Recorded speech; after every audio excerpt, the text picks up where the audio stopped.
보수정당 정의당 시간입니다. 배진규 원내대표 나오셨습니다. 안녕하십니까? 네, 반갑습니다. 오랜만에 뵙겠습니다. 네네네. 자, 지금은 이제 양 거대 정당 이름만 나오는데 정의당도 대선 경선이 벌써 중반전이죠. 네, 거의 이제 막바지죠. 와 있습니다. 예.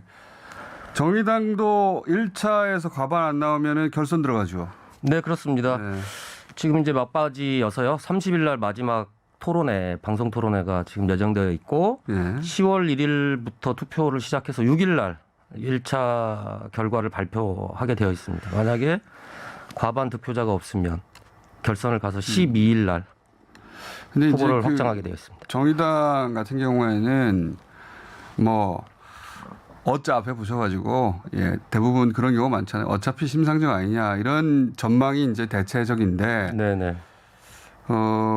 실제는 그 정의당 지지층의 여론 지형은 어떤지 이제 조사 같은 게 있나요?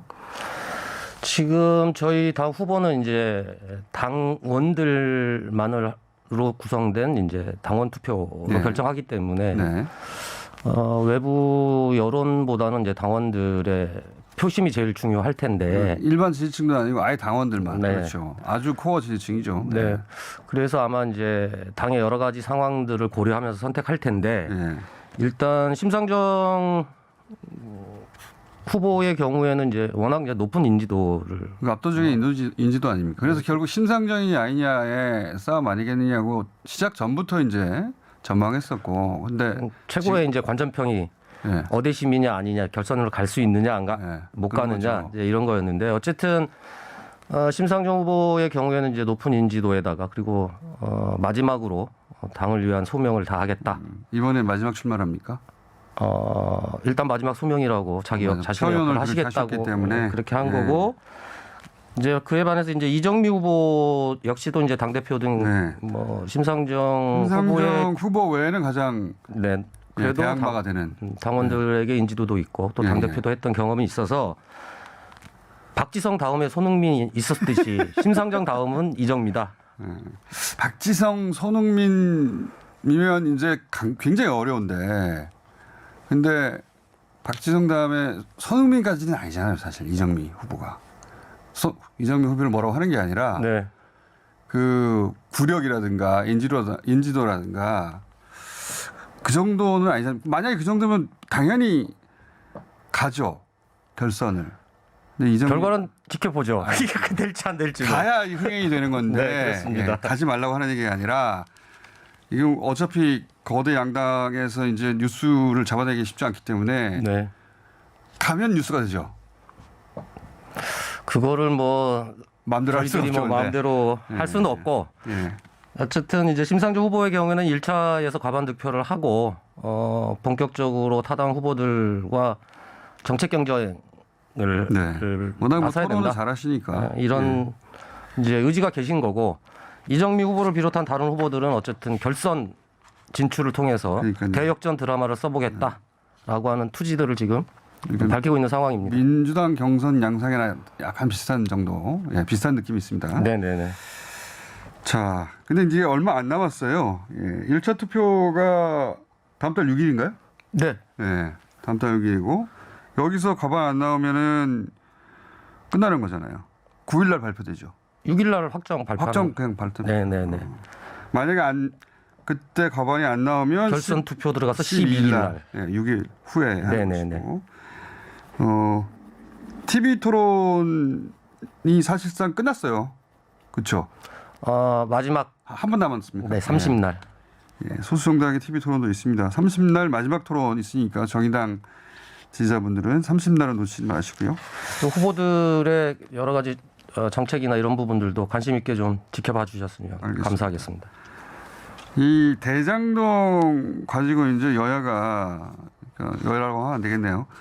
그 민주당과 국민의힘 공방이 이제 연일 거센데 우선 50억 부분은 어떻게 생각하십니까? 곽상도 의원 아들 50억 포상금이 아니죠. 그 재난 산재. 죄송합니다.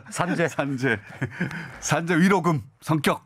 예. 대한민국 사회가 빨리 산재 1호금으로 모든 노동자들이 50억씩 받는 사회가 왔으면 좋겠습니다.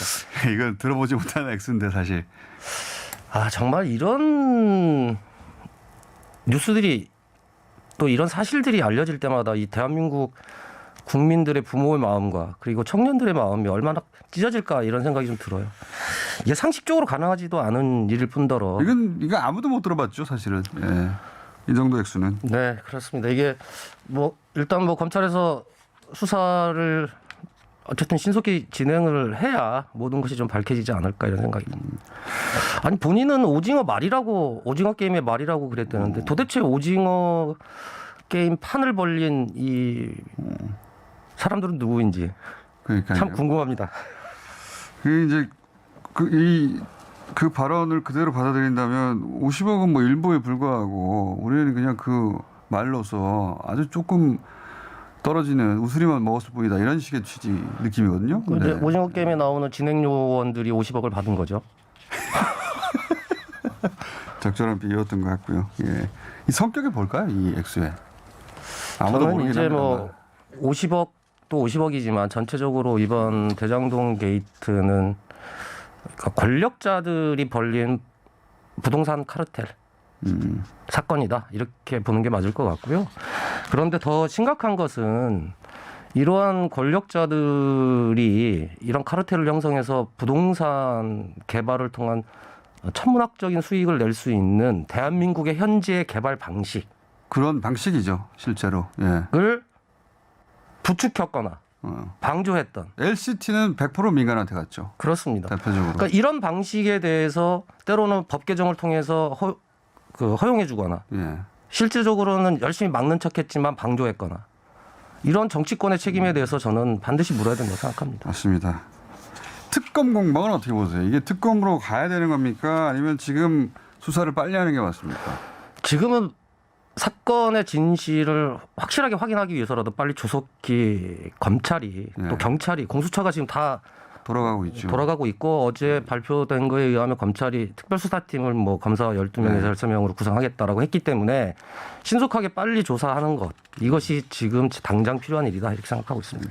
물론 이제 나중에 특검을 할 수도 있겠지만 그렇죠. 보통 이때까지 모든 특검은 검찰 조사를 하고 했죠. 그렇습니다.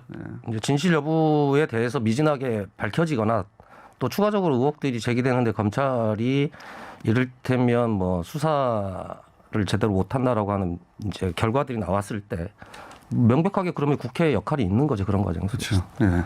그 전까지는 일단 검찰하고 수사기관이 조속히 빨리 수사하는 게 그리고 그 결과들을 빨리빨리 국민들께 공개를 해주는 것이 지금 해야 될 일이다 이렇게 생각하고 있습니다. 지금 이제 특검으로 들어가면 이제 그 법안 내고 뭐 후보자 뽑고 특검팀 구성하고 그러다 보면 이제 대선 전국 내내 이 특검 문제로 네. 니탄 네타 공방하기 시작하면 사실은 대선 끝나죠. 실제 국민들이 알고 싶어하는 것은 이 대장동 게이트의 실체가 뭐냐, 진실이 뭐냐를 알겠습니다. 알고 싶어 하시는 거기 때문에 자, 정의당에서 선출될 정의당의 후보가 결국은 이제 민주당이 최종 경선을 통해 낼 후보 그리고 국민의힘이 최종 낼 후보하고 토론회에서 부딪히고 할 텐데 네.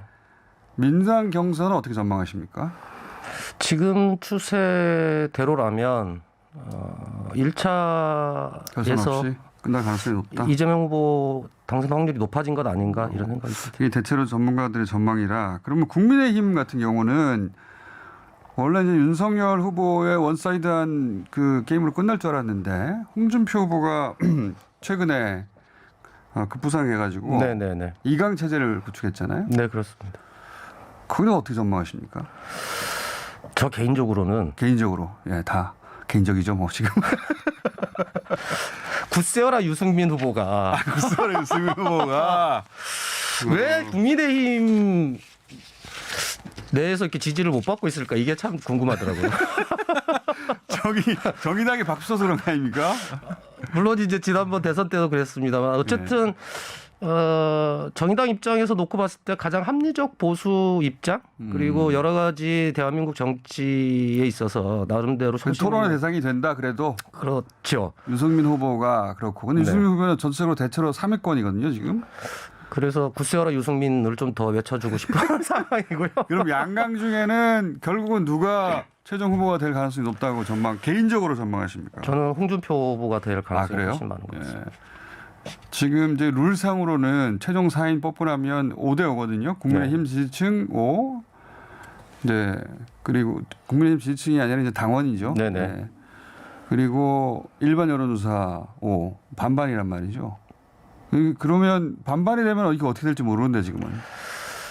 뭐 선거라고 하는 게 이제 뭐또 그때 상황이나 변화들이 있겠습니다만 워낙 지금 윤석열 후보의 리스크들이 계속 지금 밝혀지고 있는 상황이어서 이제 판단하시겠죠. 이제 특히나 이제 이재명 후보가 만약에 결정이 되고 난다면 이재명 후보의 대항마로 누가 더 경쟁력이 있느냐라고 하는 그게 이제 보수 지지층에서 판단할 결정하죠. 거라고 보고 그런 이제 결정된 후에 어떤 분위기들이 국민의힘 후보를 결정하는데 더 결정적으로 좀 작용하지 않을까. 결국은 이제 그 국민의힘은 4인 토론회 할 때 그때 이제 대세가 결정되겠죠. 네, 그렇습니다. 예, 지금은 이제 후보자들이 너무 많아서 네네. 국민의힘 지지층도 토론회를 다 안 보시는 것 같더라고요. 솔직하게 얘기하면 뭐 저도 우리 당 후보 토론회 챙기기도 바쁜 상황이기 때문에 그래서 이제 포털에 나온 기사만 가지고 이제 네, 그 느낌만 받아들여서 네. 예. 알겠습니다. 자, 다음 주 나오실 때 마침 1차 투표 결과가 나온 날이네요. 네, 그렇습니다. 아니 다음 주 나오시는 게 아니죠. 그때는 전화 연결 한번 하겠네요. 결과 나오면. 네, 전화 연결 주십시오. 알겠습니다. 네. 여기까지 하겠습니다. 정의당 배진규 원내대표였습니다. 감사합니다. 네, 감사합니다.